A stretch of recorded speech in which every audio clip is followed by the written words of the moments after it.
I'm going to switch topics, so if you want to stay on the region. Well,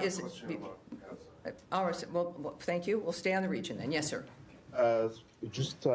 Tammy, you just mentioned that your goal is to stop the war and to let the humanitarian aid get inside Gaza, and this is, I believe, the goal of everyone else. Mm-hmm. But according to the UN, Israel stopped aid from going through the crossing 20 days now consecutively. This is the longest since October 7, and this happened before the renewed airstrikes now. So there was no military operations in the region that prevent aid from going in. Do you feel that this is a collective punishment for Palestinians in Gaza to force Hamas to give some concessions? And is this acceptable? Well, when you're asking me if I feel something, obviously I'm not going to go into a soliloquy of what I feel. What I can tell you is I also won't speak about a hypothetical or a separate report of what has happened with Israel.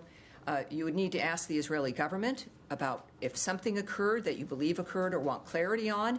I don't speak for the Israeli government or for their prime minister. I speak for the U.S. State Department that has an interest in it.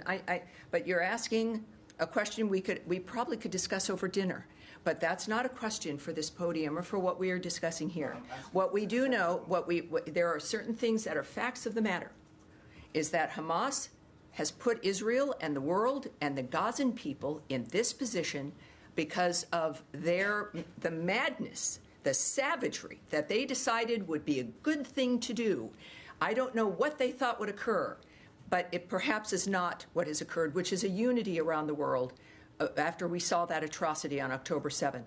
What we also, though, have done for everyone affected as a global issue, certainly first the Gazan people, the Israelis, etc., but as a global unified effort, is to stop the carnage. It's a meat grinder. It's people being used by others who just seem to certainly they're not focused on peace at the end.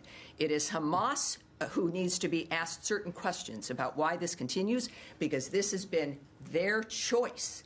There has been elements that have been agreed upon, other steps that the world came together to facilitate that the United States was committed to, and they still abandoned it. Idan Alexander, when we talk about hostages who have been released or killers of Americans who've been extradited, there is an American who is still being held. The bodies of the dead being held.